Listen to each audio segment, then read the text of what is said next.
ઓમ નમો નારાયણ. હું અરુણાબેન પી ગોસ્વામી સુરતથી તમારું સ્વાગત કરું છું અરુસ કિચનમાં.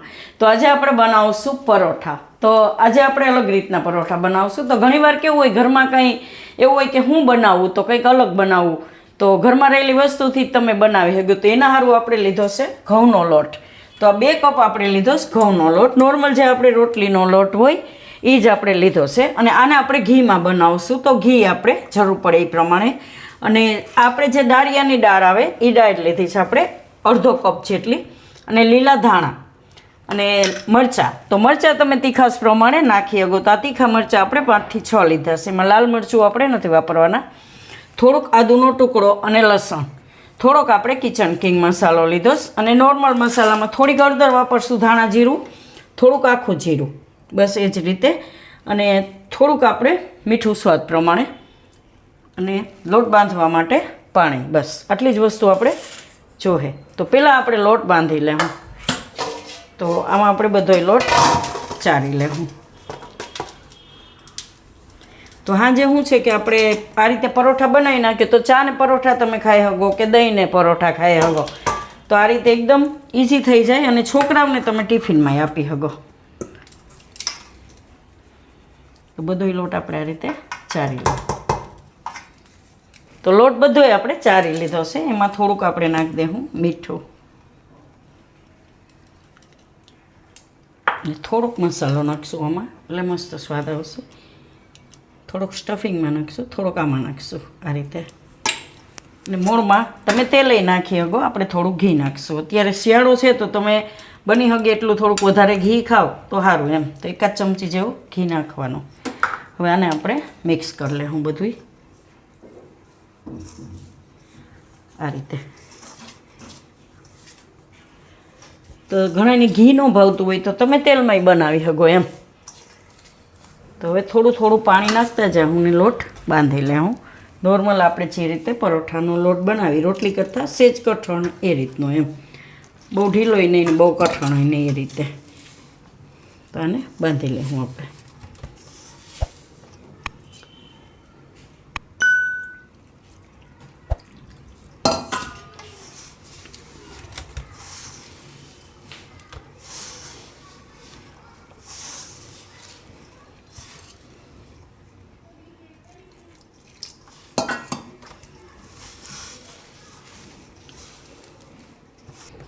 તો લોટ આપણે આ રીતનો બાંધી લીધો.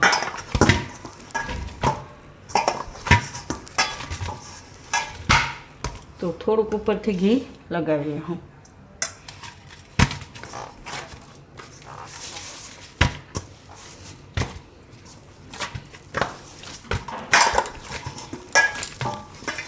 તો આ રીતનો લોટ બાંધવાનો.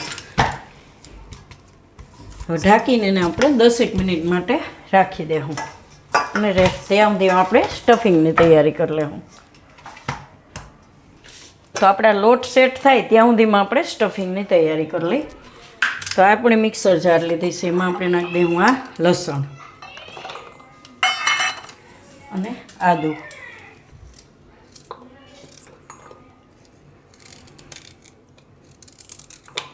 અને મરચાં છટકી ગયા આ રીતે. તો તમે તમારી તીખાસ પ્રમાણે મરચાં નાખી શકો એમ, જેવું તીખું ખાતા હોય એ પ્રમાણે. પણ રોટલી આવે ઉપર પર એટલે થોડુંક તીખું હોય તો સારું લાગે એમ. એટલે આપણે આ તીખા મરચાં લીધા છે. તમે જો છોકરાઓ માટે બનાવો તો તમે મોરા મરચાંય નાખી શકો, નહીં તો એમનામાંય તમે બનાવી શકો એમ.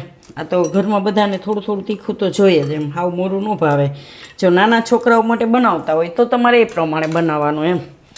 તો આની અંદર આપણે હવે આ જે દાળિયાની આપણે દાળ લીધીશ એ નાખી દેવું. અને આ કિચન કિંગ મસાલો, થોડુંક આખું જીરું નાખીશું, 1 ચમચી જેટલું. થોડુંક ધાણા જીરું નાખીશું, અને થોડીક હળદર, અને મીઠું સ્વાદ પ્રમાણે. હવે આને મિક્સરમાં ફેરવી લે. હું થોડુંક ફેરવીને પછી એમાં આપણે ધાણા નાખી દે હું. તો એ કાંઈ હમાય તો બધું પીસવાનું, નહીં તો 2 વાર એમ. એટલે આને થોડુંક પીસીને પછી બધું મિક્સ કરી લેવાનું એમ. તો આને પહેલાં પીસી લે હું. તો આને ચટણીની જારમાં જ પીસવું, પણ થોડીક નાની પડે છે તો આપણે 2 વાર પીસશું એને. થોડું કાઢી લે હું આને. જો આ રીતે થોડુંક નાનું પડે છે, પણ એકદમ મસ્ત સુગંધ એવી સરસ આવે છે. જો નીચે પીસાઈ ગયું પણ ઉપર થોડુંક રહી ગયું છે. એને 2 વાર પીસી લે હું આપણે.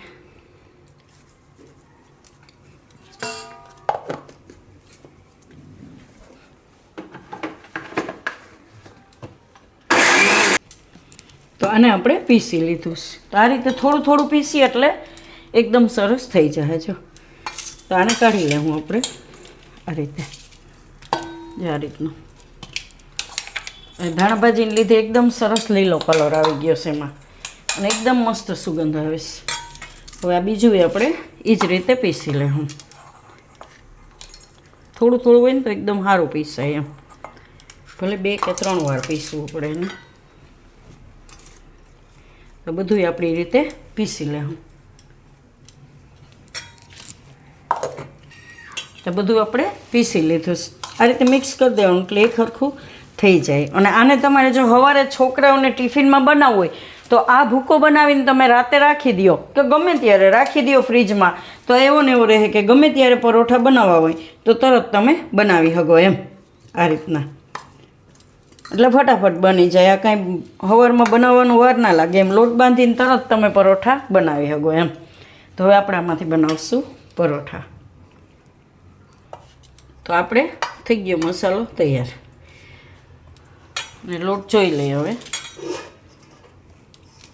તો લોટ એ આપણે સેટ થઈ ગયો સારી રીતે. થોડીક વાર મહરી લે. જો આ રીતનો લોટ જોઈએ એકદમ મસ્ત બંધાઈ જાય ને આ રીતનું, એટલે વણવામાં સારો ફાવે આપણે એમ.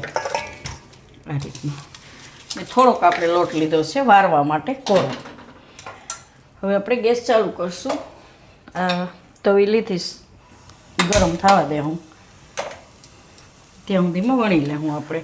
તો આ રીતે એક લુવો લઈ લે હું, અને આને પહેલાં થોડુંક વણી લે હું આપણે આ રીતે રોટલી.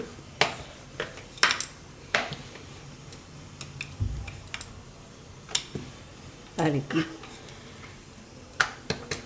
આમાં વચ્ચે આપણે આ સ્ટફિંગ નાખીશું. તો થોડુંક એમાં ઘી લગાવી લે હું આ રીતે.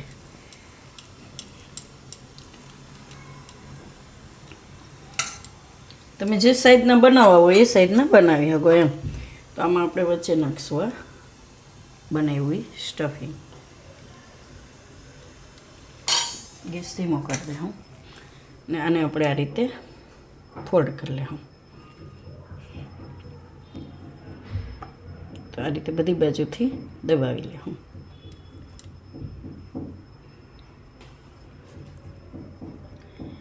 આ રીતના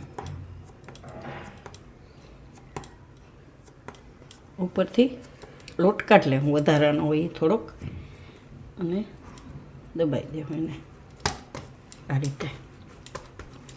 આ રીતે કરી નાખીએ એટલે બધી બાજુ આપણે સ્ટફિંગ એકદમ સરસ સેટ થઈ જાય એમ. હવે આને વણી લેવું આપણે.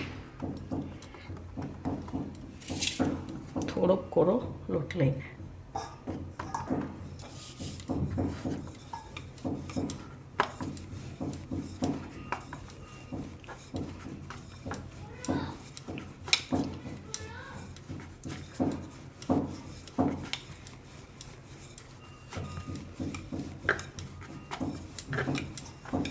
આ રીતે સેજ જાડું રાખવાનું, એટલે બહુ મોટું નહીં કરીએ આપણે.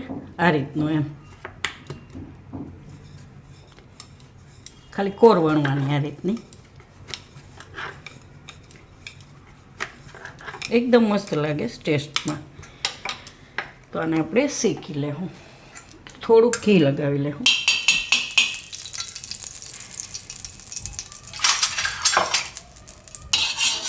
નોર્મલ આપણે જેમાં થેપલા ને બધું બનાવતા હોય એ જ તવીમાં આપણે બનાવીએ છીએ એમ. એને શેકાવા દેવાનું.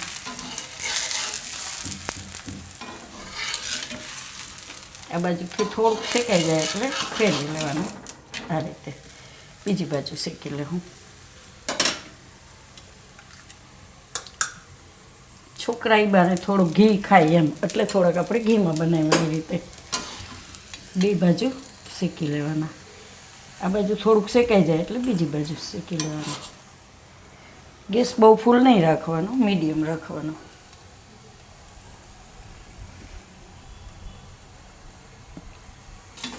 હવે એને આપણે ફેરવી લેવું બીજી બાજુ. આ રીતનું થવું જોઈએ એમ. બે બાજુ આ રીતનું શેકી લેવાનું.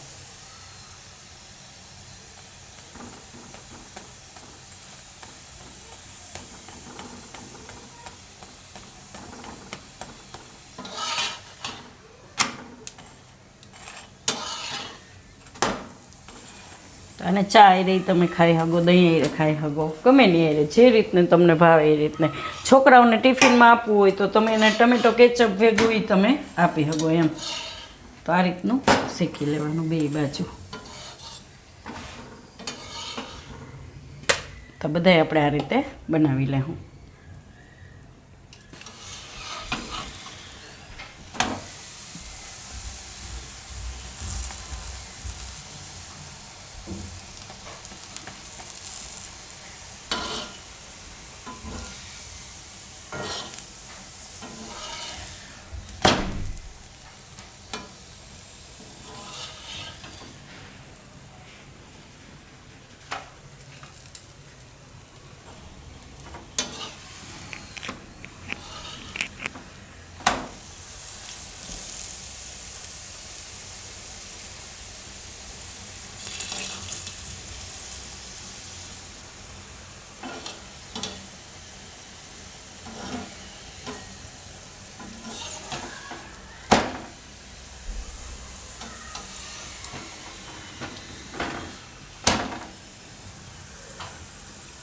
તો આપણે ત્રણે આ રીતે બનાવી લીધા છે.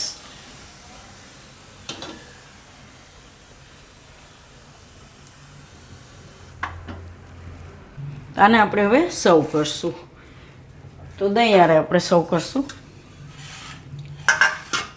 તો આમાં શું છે કે આપણે એવું તૂટી જાય તો ન ફૂલે, નહીં તો ફૂલે એવું હોય. એમાં પરોઠામાં એવું હોય કે આ રીતે ઉપરથી થોડું ઘણું તૂટી જાય તો એ ન ફૂલે, નહીં તો એકદમ સરસ ફૂલે ને સરસ થાય એમ એ રીતે. તો આને ઉપરથી થોડું આ રીતે કાપી લેવું.